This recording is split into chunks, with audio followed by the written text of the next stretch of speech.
Fala galera, tudo bem? Tô um pouquinho sumido aqui desse canal aqui, né? Pelo menos tenho gravado aí os podcasts, né? Vocês têm acompanhado. E só que eu tô com o objetivo aí de retomar as minhas gravações aí com uma frequência aí mais interessante. Eu tenho tido várias reflexões, né? Esse ano eu fui agraciado, né, com a participação no The Winners da Remax lá em Lisboa, lá em Portugal. E pude ver bastante coisa e desenvolvi bastante percepções assim com relação ao nosso negócio. E eu percebo que existe talvez um dilema dentro do nosso negócio que, que eu acho que acaba por passar batido. Estou até tendo um pouco essa reflexão com o nosso time, que é com relação ao volume de captações, né? Eu estava refletindo com relação ao negócio, né? Tanto a relação regional franqueado, a relação franqueado corretores e a relação corretores e captações. E a conclusão que eu estou chegando é que tudo é uma questão de time, né? É tudo uma questão do momento que a franqueadora está vivendo, o momento que o franqueado está vivendo, o momento que o corretor está vivendo. E isso vai determinar a forma como esse corretor deve atuar, né?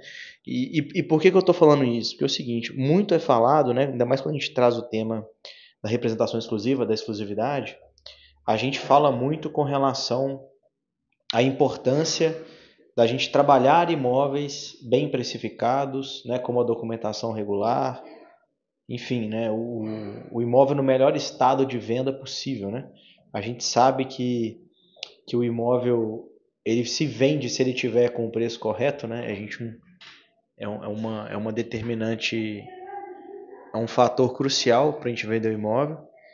Por outro lado, a gente tem corretores que estão começando na profissão, que, sincero e honestamente, não sabem o preço correto, né? Não sabem avaliar o imóvel, não sabem sentir a temperatura que o mercado apresenta em relação àquele imóvel e acabam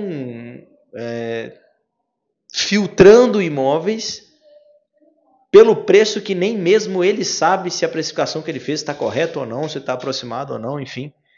E aí eu estava pensando nisso, né? O tanto de imóveis que corretores novatos, principalmente, captam fora de preço, até o próprio veterano também, né? Qualquer veterano passa por essa situação também. Só que a diferença do novato para o veterano é que o veterano sabe lidar com isso e ele consegue, ali através do proprietário, provando para ele que de fato houve um erro ali e que o preço precisa ser ajustado.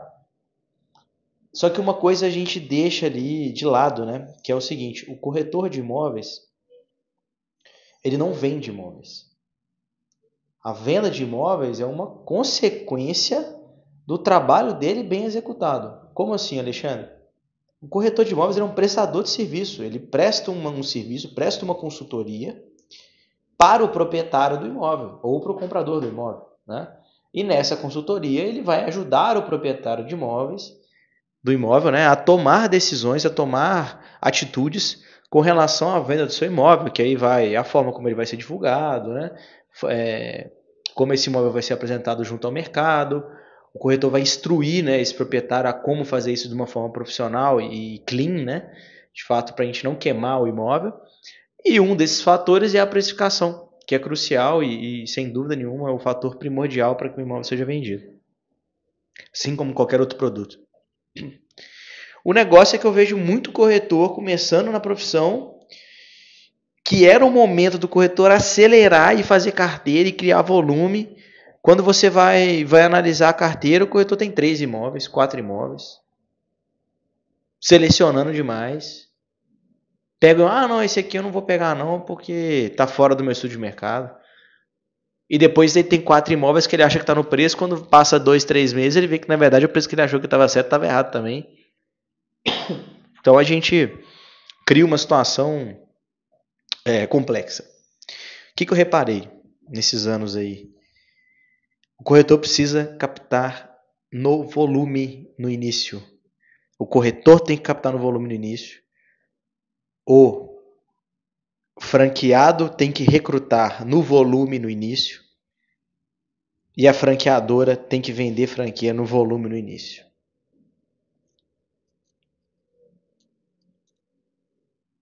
Não me entendam mal.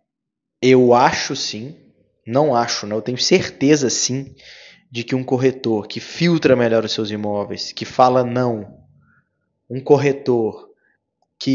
franqueado que filtra melhor os seus corretores e fala não, uma franqueadora que filtra melhor os seus franqueados e fala não, são muito mais produtivos do que corretores que não selecionam, né, que simplesmente ali colocam para dentro e deixam a coisa acontecer. Porém, o volume é importante. Principalmente para quem está começando no mercado. Principalmente para quem não tem experiência. Principalmente para quem ainda não viveu a experiência de gerenciar um imóvel com exclusividade. Principalmente para quem ainda tem pouca experiência em recrutamento e gestão de pessoas. Principalmente para quem tem pouca experiência em venda e gestão de franquias e empresários, enfim. O volume molda e obriga uma execução prática em melhoria contínua. Não tem outra forma. Então, o que eu quero trazer aqui como conclusão? Corretor de imóveis, novato, precisa ter volume de captações. Precisa ter volume de clientes enchendo o saco e cobrando resultado. Só assim esse corretor vai se mover. Principalmente quando a gente fala de alguém que está entrando no mercado imobiliário, que está começando do zero. Se essa pessoa não criar volume, ela não vai criar rotina de trabalho. Sem rotina de trabalho, ela entra num parafuso de preocupação de que nada dá certo, que ela não é para essa profissão. Quando você tem 4 imóveis e um cliente não quer mais vender, o outro cliente não quer reduzir o preço, você fica muito vulnerável a relações humanas, que é normal do negócio, é normal de qualquer negócio. Mas ao invés de você ter 4, se você tiver 20, se 2 desistirem, ou se 2 não quiserem reduzir o preço, ou se 2 estiverem te enchendo o saco, é uma parcela muito pequena da sua carteira. Quanto maior a sua carteira, menos ela está suscetível a crises, a situações adversas, assim como um franqueado com vários corretores, né? Quem nunca escutou aí a tal da teoria pseudo da imobiliária boutique, né? Eu posso até gravar um vídeo depois para falar sobre isso. Não existe, isso não funciona, gente. Isso funciona no mundo mágico da Disney. Não existe. O corretor de imóveis que trabalha com representação exclusiva, que tem menos de 20, que não tenha pelo menos 10, 15, 20 gestões, pelo menos essa faixa ali entre 10 e 20, é um corretor que está o tempo inteiro sujeito a variações de mercado, a variações de humor dos seus clientes, enfim, ele não tem um negócio. Ele está ali realmente sobrevivendo. E a gente não quer isso, a gente quer corretores de carreira, prósperos, né, que de fato construam algo relevante. Alexandre, o imóvel mal precificado vai vender? Não, ele não vai vender, mas você vai prestar um serviço para o seu cliente de tal maneira, com acompanhamento, com proximidade, com estudo de mercado, com prestação de serviço, a ponto desse cliente chegar numa conclusão de que ele precisa sim reduzir o preço, ele precisa sim chegar dentro de uma lógica que você está ali o tempo inteiro mostrando e demonstrando valor e mostrando que você entende, que você acompanha, só que você precisa acompanhar. E esse acompanhamento precisa ser semanal. Você tem que estar semanalmente em contato com o seu cliente. Não é mandar relatório, copia, cola, não. É ligar e falar, conversar. Gente, esse negócio existe o negócio existe mais de 50 anos. Ele funciona há 50 anos do mesmo jeito. São pequenas variações que a tecnologia entra como ferramenta para ajudar a economizar tempo, a otimizar as atividades, mas o contato olho no olho voz ali, né, um ser humano com outro ser humano, ele continua sendo primordial e isso nunca vai mudar. E esse é o diferencial, porque se você não faz isso, meu amigo, se você é copia-cola, é mandar relatóriozinho automatizado, qualquer robozinho vai te substituir, amigão. Acorda.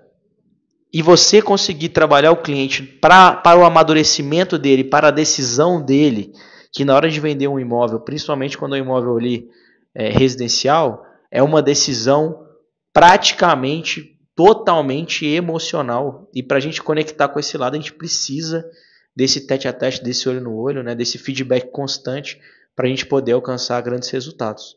Gente, eu espero que eu tenha ajudado você na sua jornada aí. Falei bastante coisa. Depois eu vou gravar um vídeo aí falando sobre as pseudos imobiliárias boutiques, né? E posso explorar um pouco mais esse tema também, né? De poucos imóveis, trabalhar pouco e tudo mais. E estratégias para que isso aí de fato aconteça na prática, né? Porque é muita teoria e pouca solução prática, né? Muito cuidado, nunca compare o 10º ano do seu colega, que está tendo muito resultado, com o seu primeiro ano de mercado imobiliário. Pelo amor de Deus. Pode ter certeza, todo mundo que você admira no mercado imobiliário começou do mesmo lugar que você está começando hoje. Ou muito próximo disso. A diferença é que fez muito mais do que você, ou fez o mesmo que você está fazendo, só que por mais tempo. Então, paciência é a virtude, né? Perseverança. Então é isso, galera. A gente vai ficando por aqui. Não vou editar esse vídeo, não vou fazer nada. Só vou jogar no YouTube aí. Espero que vocês curtam. E a gente se fala no próximo vídeo. Falou para vocês.